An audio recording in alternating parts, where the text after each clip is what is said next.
Okay, hello Matinex. So this time I will be using my laptop and my cell phone in videoing because I will be using a video presentation downloaded from the internet. I cannot find anymore the author, but I hope we will not be sued for plagiarism, okay? Because I think this is the most suitable PowerPoint presentation and it is the best to use. I have not edited it anymore aside from yung mga design niya. Okay, but I hope the author will let this pass. Okay, so this week's lesson is about arithmetic sequences and series. Okay, if you are one of those who have tried to do yung sa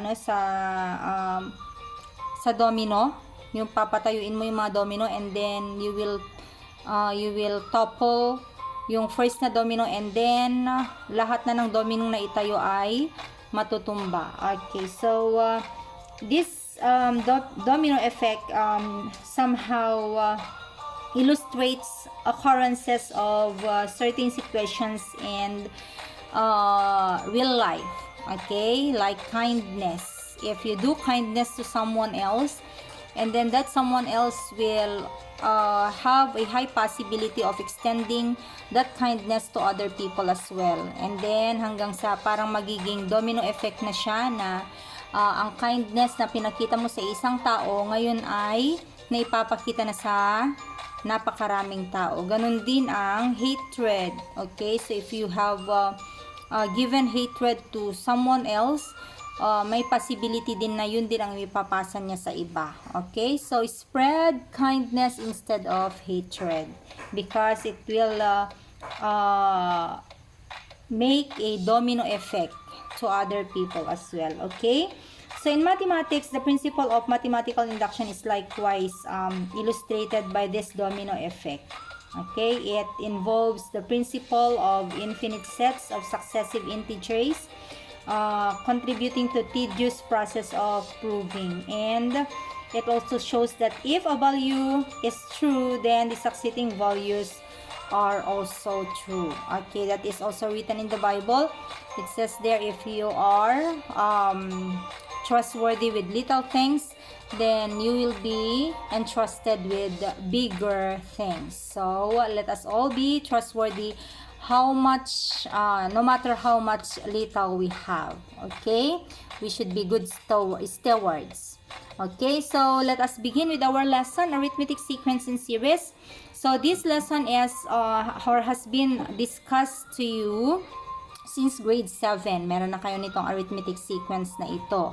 At saka yung meron din kayong geometric sequence, harmonic sequence. Okay, so this is just a review. So before we are going to continue, let us review the terms that we will be using in this lesson. The first is the sequence. What is a sequence? It is an ordered list of numbers. Ordered. Ibig sabihin, hindi siya pwedeng balibaliktad. It should be in order. Okay, that is a sequence. And we will have some examples later on. And then we have the series. What is a series?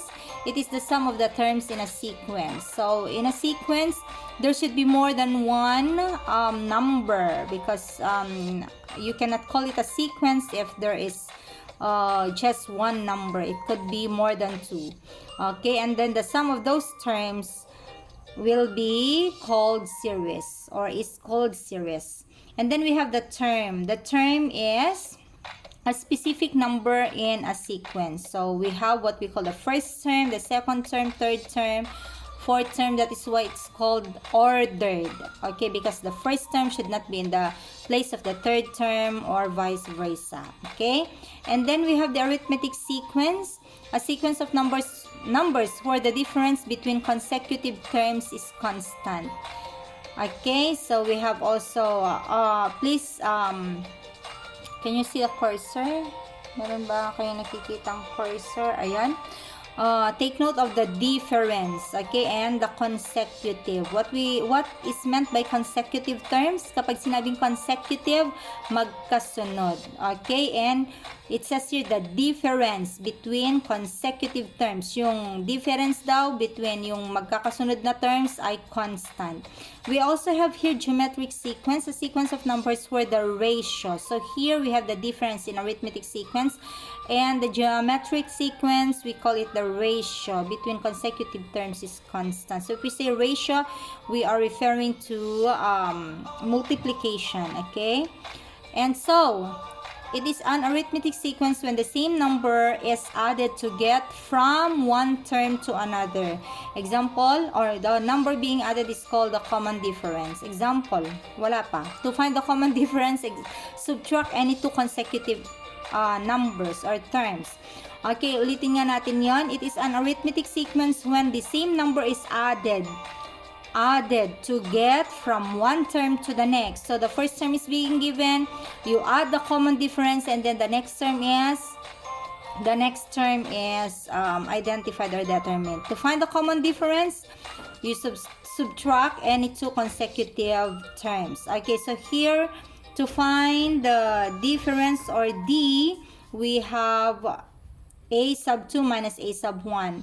A sub 1 is our first term, a sub 2 is our second term. Okay, or if the given are a sub 2 and a sub 3, basta consecutive, magkasunod. Okay, so ang a sub 1, yun yung first term. It stands for your first term, a sub 1 is your first term, a sub 2 is your second term, a sub 3 is your third term, a sub 4 represents or denotes your fourth term, and the list goes on. Okay, and so if we have here 18, 12, 6, 0, negative 6, okay, and so on, what is the difference? So our first term here is 18, our second term is 12, our third term is 6, our fourth term is 0, our fifth term is negative 6. What do you think is our seventh term?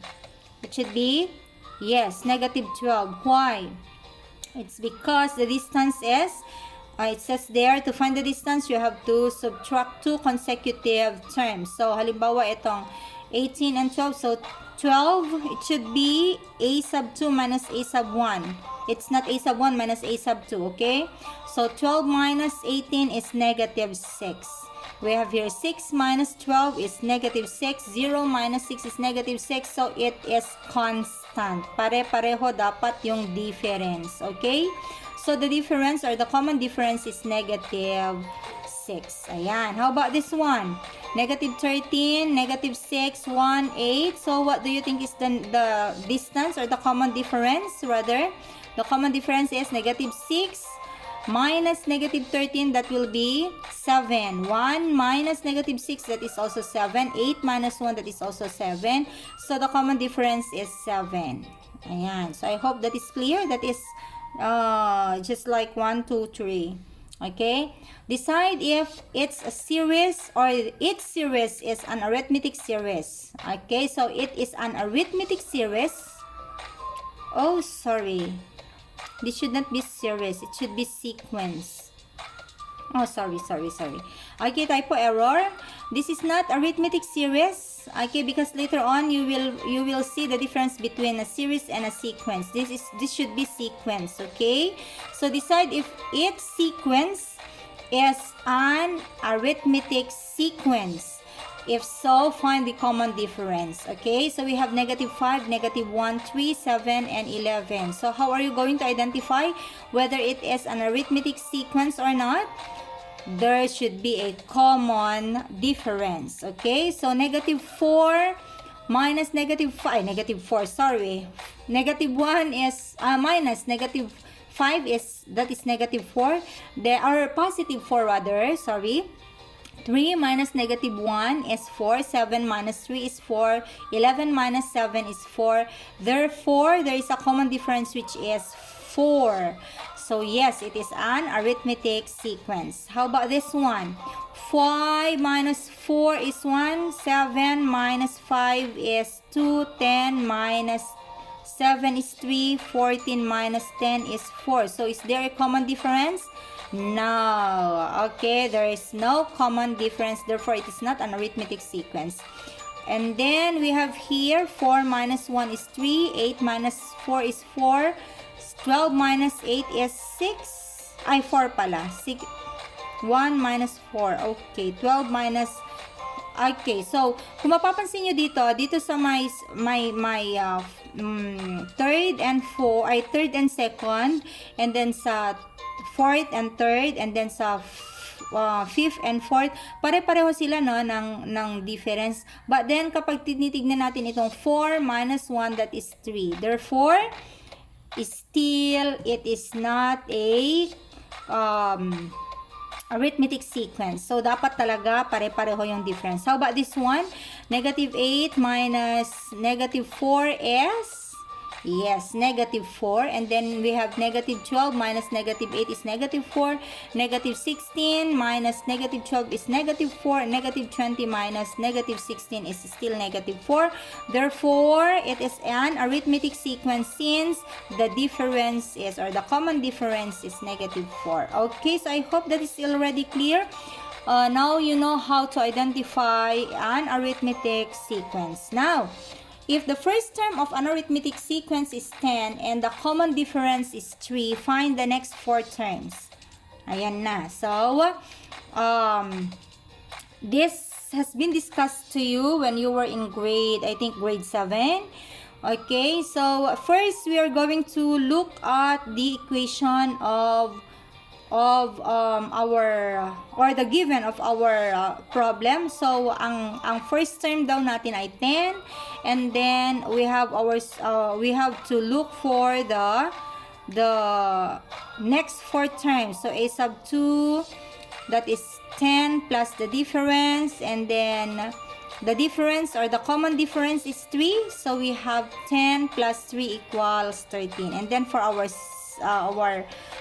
third term, we have our second term, which is 13, plus our common difference 3, that is equal to 16. Ayan. So our can you guess what is our fourth term? Yes, you just have to add the common difference to our third term, which is 16, plus 3 is equal to 19. And then our fifth term is 19 plus 3 equals 22. Therefore, our sequence has the terms. Ito na yung mga tinatawag nating terms, okay? 13, 16, 19, and 22. And, that should be, alright, this is the answer to our problem. Okay, but if you're going to write the sequence, a sub 1 should be included, okay? So, we have here another problem. If the first term of an arithmetic sequence is 6 and the common difference is negative 2, find the first 4 terms. So, you're just going to add negative 2 to our first term. So, ang first term natin ay 6, and then plus negative 2, that will become 4, plus negative 2, that will become 2, plus negative 2, that will become 0. Okay, so the first 4 terms. Okay, so titignan ninyo yung pagkakaiba ng problem para sa ganun alam niyo kung ano yung mga isasagot ninyo, okay? Because as I have said in one of my discussion, mathematics is an exact language. Although we have estimates and probabilities, yet when it comes to other subject or branches of mathematics, it should be exact. Okay, it is an exact language. Therefore, kapag sinabing find the next 4 terms, so hindi kasali yung a sub 1 kasi next to a sub 1, that is the meaning. Kapag sinabi ng find the first 4 terms, ibig sabihin kasali yung a sub 1. Okay? Next. So this is the formula to find a specific term in an arithmetic sequence. So we have a sub n equals a sub 1 plus n minus 1 times the common difference, where a sub n is that term to be found. Yun yung hinahanap na term. Yung a sub 1, yun yung first term mo. And then yung n, that is the number of terms yung number of terms. Yung n doon ay kapareha ng n doon. Okay? Minus 1, and then we have the common difference as D. So, dapat, ilan part yan? 4. Okay? Ilang parts? 4. So, dapat, isa lang sa kanila ang hindi given. Okay? So, you can find all the other, or you can find that unknown if the 3 are given. So, isa lang dapat ang nawawala. Okay? Pero kapag dalawa ang nawawala, we will have difficulty in finding the answer to the problem. Okay? So, ang sabi dyan, memorize the formula. So, a sub n equals a sub 1 plus n minus 1 quantity d. Yan. So, ano kaya? Pagagawin ko kaya kayo ng kanta na ganyan para hindi nyo makalimutan. Given the sequence 8, 5, 2, negative 1, find the 41st term. Ayan, hahanapin daw natin yung 41st term. So, the first thing that you're going to do is to identify all the given. So, anong a sub 1 natin? Given ba? Ang a sub 1 natin? Yes, it is given. It is equal to 8. How about our a sub n? Given ba? Ay, it was a sub n. Our n. N, given ba? Yes. Ayun, diba sabi ko kanina, yung n doon ay pareho doon sa n doon. So, ang n natin ay 41. And then, how about our common difference? Ang common difference natin ay makikita natin kapag pinag-subtract natin yung mga yan. Okay, so 5 minus 8 is equal to negative 3.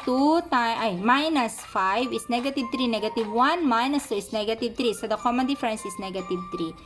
Therefore, isa lang yung wala. Kaya pwede nating isolve kung ano siya. So, a sub 41st ang wala. So, isa-substitute lang natin itong mga given natin doon. Okay? So, yung a sub n natin, ito yung a sub 41. And then, ang a natin ay 8. Ang n natin ay 41 minus 1. And then, we have our common difference. So, ayan siya, 8 plus 40. Kasi 41 minus 1 is 40. Times negative 3, which is our common difference. So, 40 times negative 3 is negative 120 minus 8. That is equal to, oops, hindi natin nakita yon. Ano yon? Lumipad siya. Nakita nyo? Ayun. Ayun. Okay. hindi natin makita nasaan siya. Puti kasi siya. Okay?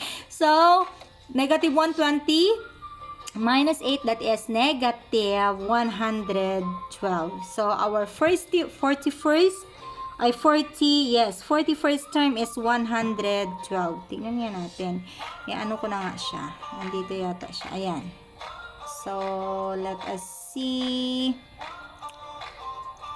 Sorry guys. Oops. Sorry. Ayan. Gawin natin siyang black. Ay, wala naman. Asan na siya? Basta 112 yan. Lagay ko na nga 1. Ayaw niya. Hayaan mo na. Basta 112 yun ha. Okay. And then, slideshow ulit tayo from the current slide. Okay. So, I hope that is clear. Ayun. Ayaw talaga. Okay, how about the 15th term of the sequence 6, 3, and 0? So, our given are a sub 1, which is 6. And then, our common difference is negative 3. That is determined by subtracting the terms. And then, our n is 15. Okay, so find the 15th term. So, anong hinahanap natin? A sub 15 ang hinahanap natin. Ayan. So, A sub 15 is equal to, our first term is 6 plus 14 kasi 15 minus 1 times our difference. Okay? So, that is equal to negative 36 because 14 times negative 3 is negative 42. and plus 6, that is negative 36. Okay, in an arithmetic sequence, a sub 1 is equal to 2. Our common difference is equal to 3. Find a sub 10 or the 10th term. So again, we have 2 and then the common difference which is 3 and then n is 10. So substitute lang natin. So a sub 10 is equal to a sub 1 is 2 and then 9 kasi 10 minus 1 and then times 3 which is equal to 29. Okay? And then, how about this? Write the rule for the nth term. Kapag sinabing nth term, ito yung, kapag sinabing rule pala, kasi meron tayong mga sequences that are governed by rules. Okay? Meron silang mga equations like, ito na, magsasolve na ako. So, sana makikita yung pagsasolve ko. Paano ko ba hahawakan? Okay, sana may mag-sponsor ng yung patungan ng ganyan. Okay, halimbawa, ang equation natin ay 3x plus 4. Ayan. So, ito yung tinatawag natin na rule. Okay? Or, let's say, 3a plus 4. Okay. So, ito yung tinatawag natin na rule. Okay? So, kapag kinuha natin yung a sub 1, a sub 1 will become,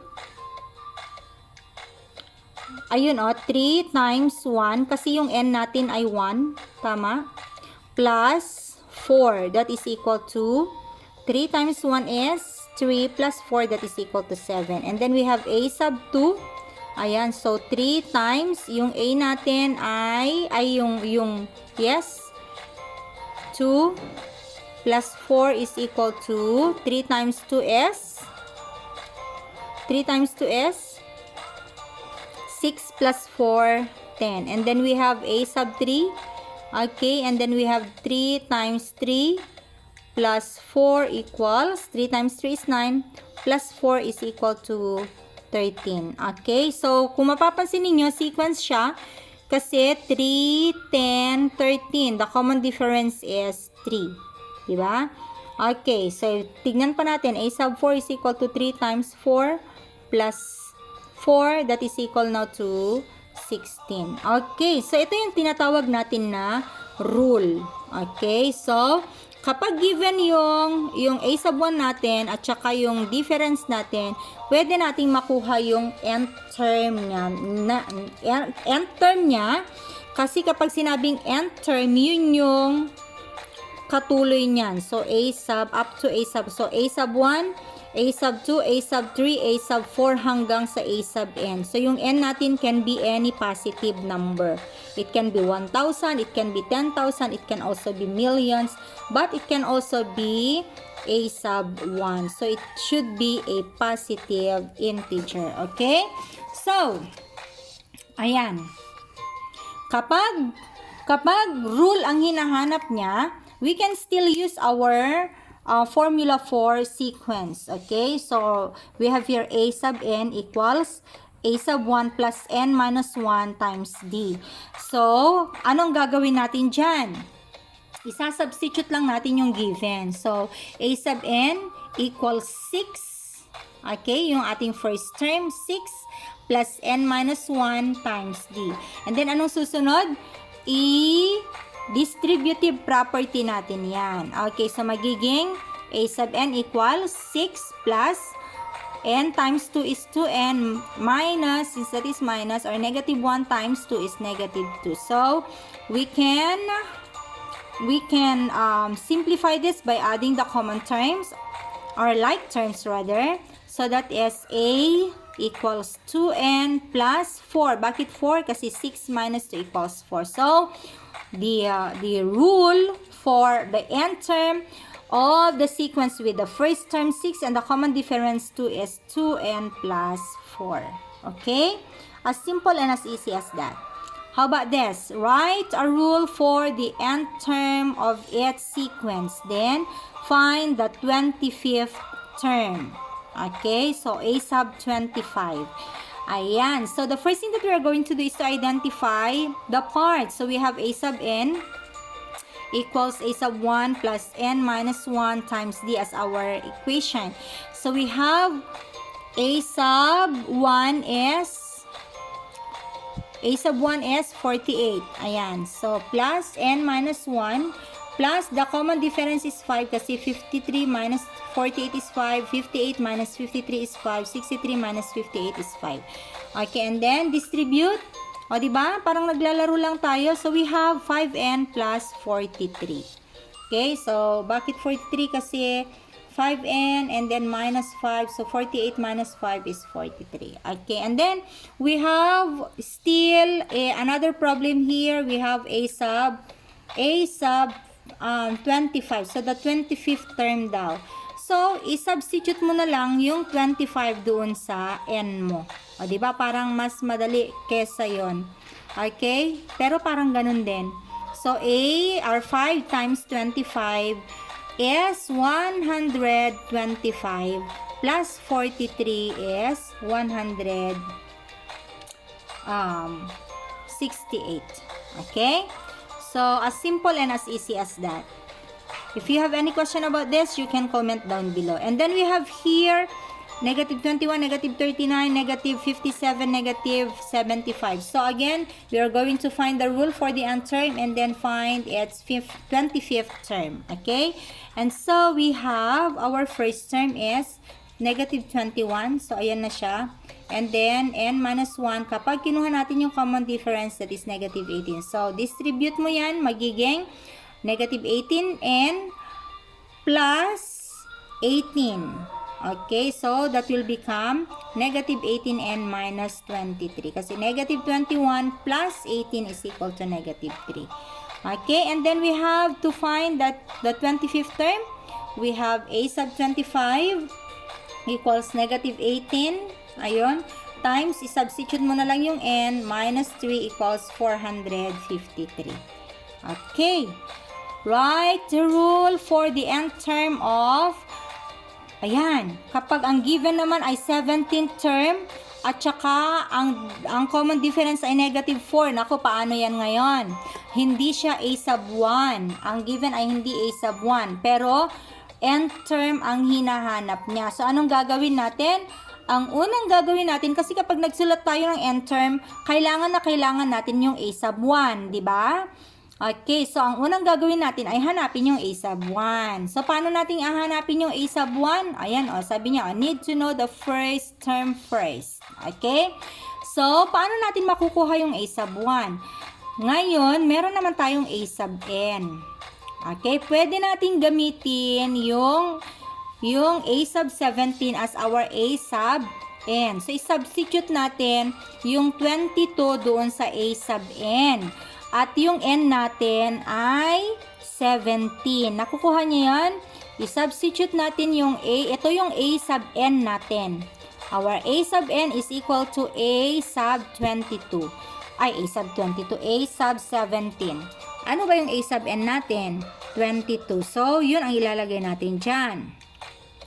Okay, so, bakit hindi niya nilagay?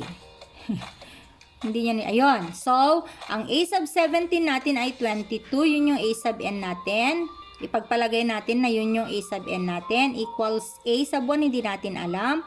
And then, ang n natin ay 17 minus 1 times ang common difference natin ay negative 4. So, that will be equal to 22 equals a sub 1 minus, okay, 17 minus 6. Minus 1 is 16 times negative 4 is negative 64. And then, ilipat natin itong negative 64 na dun sa kabila para makuha natin yung a sub 1. So, that is equal to 86. So, ang a sub 1 daw natin ay 86. So, okay na. Makukuha na natin yung ating nth rule. So, babalik tayo doon. Isa-substitute na natin yung 86 doon sa ating a sub 1. And then, mananatili na siyang n minus 1 and then negative 4. Ayan. So, 86 plus n minus 1 times negative 4. And then, i-distribute mo siya. Magiging negative 4n plus 4. Kasi negative times negative is positive. So, 4 plus 86 is 90. So, we have a sub n equals negative 4n plus 90. So, I hope that is very clear. Kukunin mo muna yung a sub 1 using the given na a sub 17. Okay? And then, eto na naman. Sige. This time, I am going to write it down, yung ating solution, para sa ganun, masundan nyo yung ating gagawin. Okay? So, ano lang natin, ayusin lang natin yung ating camera. Ayan siya. Ayan, magte 30 minutes na tayo. Wala pa tayo sa geometric. Okay? Anyway, pwede ko namang i-cut and then another video na lang yung geometric na yan. Okay. So, we have, paano ba? Okay. And then, dapat ang light natin ay dyan para hindi siya nagsishade. Pagilid natin ng konti yung laptop. Okay. So, ang A sub n daw natin, ay A sub 15 daw natin. Nakikita nyo siya. Parang hindi nyo siya makita. Palitan natin itong aking ball pen ng color blue. Okay. So, A sub 15 equals 10 and our A sub 20 daw equals 25. Ayan. So, di ba ang kailangan natin kapag nagsulat tayo ng rule ay A sub 1 at saka yung common difference. So, paano natin makukuha yung A sub 1 at saka common difference given this? So, ang gagawin natin ay titignan natin kung ilang terms between A sub 15 at saka A sub 20. Okay? Para sa ganon, makita natin kung ano yung common difference. Okay? Kasi kapag titignan natin ito, pwede nating imaginein na ito yung A sub 1. Okay? So, kung 15 ang A sub 1 natin, ikailang kwan ito? Ikailang term. So, 15, 16, 17, 18, 19, 20. So, this is our fifth term. Di ba? Okay. So, paano na natin kukunin yan?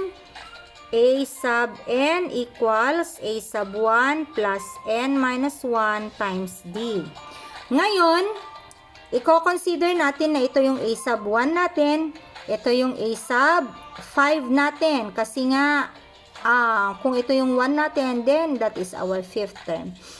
Pwede natin gamitin ito para makuha natin yung D. So, ang gagawin natin, sasabihin natin A sub 5 equals A sub 1 plus yung 5 minus 1 times D.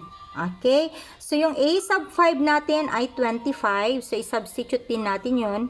Equals, ang A sub 1 natin ay 10. So, i-substitute din natin yun. Plus, 5 times D is 5D minus 1 times D. Bakit ko pa dinistribute? 5 minus 1 is 4. So, 4D siya. Ayan. Okay, and then i-transpose natin doon. Parang mali yata ako ng bilang. 25 minus 10. 6 term pala siya. Okay, sorry. 6 term siya. 6 term. Okay? So, this will be 5. Kasi, first term ay 15, 16, 17, 18, 19, 20. So, 6 term pala siya. Sorry, guys. So, 6 ito. 6 din yun. Nako. Okay, sana hindi kayo malito. So, 6 term ito. And then, A sub n equals A sub 1 plus n minus 1 times d. So, ang A sub 6 natin ay yung 25. So, i-substitute. A sub 1 natin ay 10. Plus, 6 minus 1 is 5. So, 5D. Sulat ko na nga. Sorry, guys. Sorry. So, A sub n, ito yung general formula natin. Plus n minus 1 times d. And then, ang A sub n natin ay 6. A sub 6 equals A sub 1 plus n minus or 6 minus 1 times d. So, ang A sub 6 natin ay 25. So, i-substitute natin. Ang A sub 1 natin ay 10. So, i-substitute natin.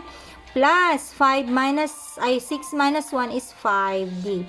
And then, transpose natin ito doon. So, magiging 25 minus 10 equals 5d. So, 25 minus 10 is 15 equals 5d. Then, divide both sides by 5 to get the value of d. So, ang d natin ay 3. Ayan, meron na tayong d. Ang problema na lang natin ay yung a sub 1. So again, pwede natin gamitin ang any of this para makuha natin yung a sub 1 natin. So anong gusto nyong gamitin natin? Yung 10 na lang para mas kokonti. Okay? So a sub n equals a sub 1 plus n minus 1 quantity d ulit. So meron na tayong d which is 3 at gagamitin natin yung a sub 15 equals 10 as a sub n. Nakukuha nyo yon? Okay, so magiging a sub 15 equals a sub 1 plus 15 minus 1 is 14d. Ayan, so i-substitute lang natin na yung 10 doon sa a sub 15 natin. So 10 equals a sub 1 plus 14 times may d na tayo kanina which is 3. Okay, and so we have 10 equals a sub 1 plus 14 times d is 14 times 3 is 42. Ayan, okay? So, i-transpose natin yung 42. So, magiging a sub 1 equals, sorry. A sub 1 equals 42 minus 10 or negative 42 kasi ito yung transpose natin. So, negative 42 plus 10. So, ang a sub 1 natin ay negative 32. Ayan. So, meron na tayong a sub 1. So, pwede na natin kunin yung ating rule. So, ang a sub 1 natin ay negative 32. Ang d natin ay 3. So, a sub n equals negative 32 plus n minus 1 times 3. Okay, so a sub n is equal to negative 32 plus 3n minus 3. And then combine like terms. So, a sub n is equal to 3n. Negative 32 minus 3 is negative 35. So, ito yung ating common. Ito yung ating rule. So, may paraan naman kung paano natin ma-check kung tama siya. Titignan natin, di ba may mga given tayo, which is a sub 15 and a sub 20. Pwede natin gawin yung a sub 20. Kunin natin yung a sub 20 nito para tignan natin kung equal to 25 ba siya. So, tignan natin. So, a sub 20 equals our rule is 3n. So, 3n minus 35. Ayan. So, a sub 20 equals 3 times our n is 20 minus 35. So, a sub 20 is equal to 3 times 20 is 60 minus 35. So, a sub 20 is equal to 25. Alag! Padada. Okay. Therefore, our rule is correct. Okay? You can check also using a sub 15 if you like.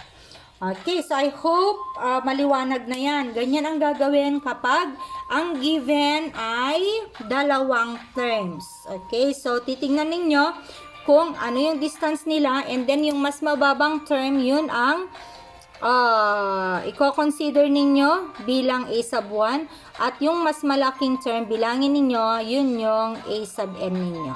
Okay, so that is to find the value of D. So, kapag medyo nalito kayo, pwede nyong ulitin ulit yung video natin na ito. Okay? So, next. Ayan, ulit. Parang ganito din. Parang ganito din siya. Sige, i-discuss ko rin siya gamit ang papel at ballpen. Ayan. So, ang given natin this time, okay, gugulin natin ang 1 year natin sa video. Ay, 1 month. Ay, hindi pala. 1 hour lang. Okay, so a sub, masyado bang maliwanag? Taas natin ng konti yung ating light. Mahihilo kayo ng konti. Ayan. So, ang a sub 12 daw natin ay negative 23. While ang a sub 27 natin ay 37. Ayan.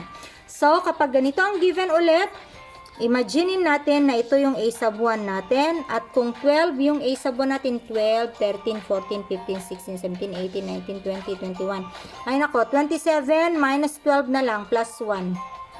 27 minus 12 is 15 plus 1. That is our 16th term. Okay? Ganun ang pagkuha ha. Kasi baka malito kayo. Okay? So, 16 siya. Kunin muna natin yung D natin gamit itong dalawang ito. So, A sub N equals A sub 1 plus N minus 1 times D.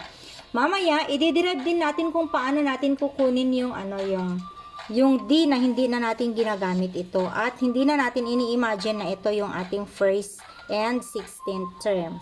Sige na nga, ngayon na nga. Okay, derive na natin ito. So, ang unang gagawin natin ay itra-transpose natin ito doon. Okay, so that will be A sub N minus A sub 1 equals N minus 1 times D. And then, i-divide natin ang both sides ng N minus 1. Okay, so that will become, naiwan yung D doon. So, D is equal to A sub N minus A sub 1 over N minus 1. Parang hindi naman. Tignan nga natin kung uubra. Pero kung hindi uubra, wag na natin gagawin. Okay? Tignan muna natin doon sa first na example natin kanina.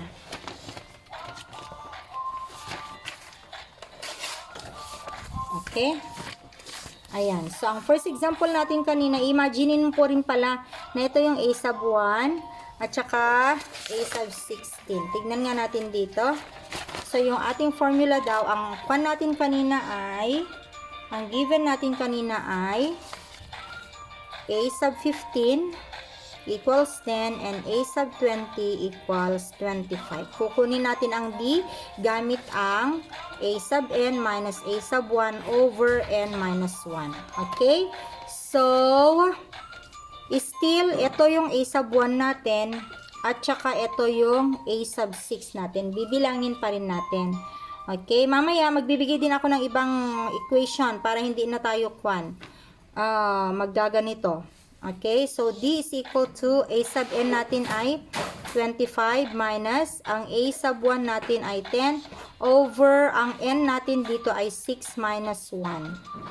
Okay, so bakit 6? Kasi yun So magiging 25 minus 10 is 15 over 5 which is equal to 3. Ay, mas madali nga siya kaysa yung ginawa natin kanina na ang haba-haba dito.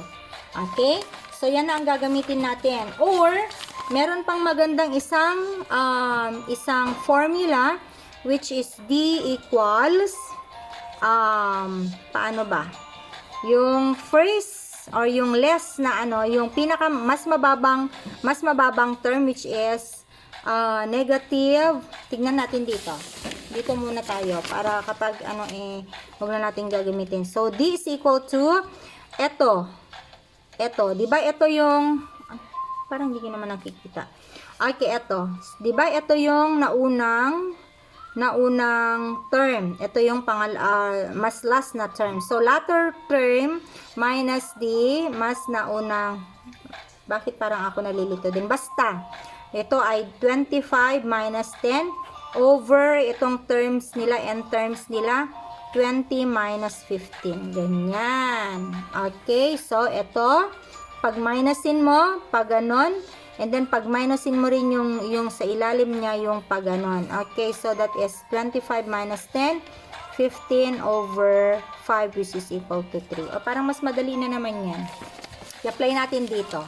Okay, so dito, ibahin na natin. Nagsayang ako ng yellow pad. Ang given natin ay A sub 12 equals negative 23, 12. And then A sub 27 which equal to 37. Okay. Ayan. So, kukunin natin ang D. Ang sabi ko kanina, pag ganon and then pag ganon. Dapat ito ay mas mataas kaysa yun. Okay. So, 37 minus negative 23 over 27 minus 12. Ayan. So, sana nasundan nyo yan, ha? Okay, so that is equal to 27. Ito magiging plus na 27 or 37 plus 23 equals ilan? 60 over 27 minus 12 is ilan? 15. Okay, so 60 divided by 15 is 4. So meron na tayong difference. Ayan, so ang wala na lang sa atin ay yung A. Ayan, A sub 1 rather. Okay? So, yung A sub 1, gagamitin na natin yung A sub n equals A sub 1 plus n minus 1 times D. So, ipagpalagay natin na ito yung ating A sub n. Okay? Kahit ano man sa kanilang dalawa, pwedeng gamitin. Pero parang mas gusto kong gamitin ito kasi negative, ay positive yun. Okay? So, magiging ang A sub n natin ay A sub 27 equals A sub 1 plus ang n natin ay 27. So, isulat na natin minus 1 times. Ang difference natin ay 4. Ayan. So, A sub 27 natin ay meron. Kaya, i-substitute natin. So, 37 equals A sub 1 plus 27 minus 1 is 26. 26 times 4 is 80, 104. Tama? 26. 24 plus 80. Okay, 104. Ayan. So, equals. I-transpose na natin. Tama ba ako? 27 minus. Bakit wala akong tiwala sa sarili ko ngayon? Tama naman, 104. So, transpose na natin doon. So, 37 minus 104 equals A sub 1. So, minus 37, that is equal to, ang A sub 1 natin is negative 67. Ayan. So, meron na tayong A sub n. We can already write our rule. So, ang rule natin ay A sub n equals, A sub 1 is negative 67 plus n minus 1 times 4. So, bakit ako may ano doon? Distributive. So, A sub n equals negative 67 plus 4n minus 4. So, combine like terms. So, A sub n equals, unahin na natin isulat yung 4n minus ilan? 71. Okay, so meron na tayong rule for nth term. So, i-check natin. Kasi, ang ginamit natin dito ay A sub 27. Gamitin natin yung A sub 12. A sub 12. Is it equal to negative 23? Kapag ito yung ating rule, tingnan natin. So, A sub 12 is equal to 4 times 12. Tama? Minus 71. So, A sub 12 is equal to 4 times 12 is 48. Minus 71. So, A sub 12 is 71 minus 48 is negative 23. Okay, so tama tayo. So, any question? Comment down below. Okay? At masakit na yung aking lalamunan. So, ito na. Ayun. So, doon na ulit tayo. Okay. So, tingnan nyo na ito. So, sequences and series. So, anong pagkakaiba ng sequence at saka series? Ang sequences ay list with commas at ang series ay indicated sum. So, katulad ng example ko kanina, di ba? Kama-kama siya, pero sabi niya series. So, sabi ko kanina, mali iyon kasi kama-kama. Kapag sequence, kama yung ginagamit natin in between the terms. Pero kapag series, plus yung ginagamit natin sa gitna ng mga terms natin. Ayan, katulad niyan. So, ito yung sequence or yung sequence natin, 3, 8, 13, and 15. Ay, 18. Pero kapag series na siya, nagiging 3 plus 8 plus 13 plus 18. So, mahalagang dapat alam nyo yan. Okay? So, dahil masakit ng aking lalamunan, hanggang dun muna tayo. Ang susunod na i-video ko ay about arithmetic sequence and its alternate formula. Ayan. Apay, the sum ay series. The sum of a finite arithmetic sequence. Tama. So, kapag sinabing sum ng arithmetic sequence, that is what we call the series. Ayan. So, again, if you have any question, you just comment down below. Kapag nalito kayo, go over with the video again. Thank you for watching.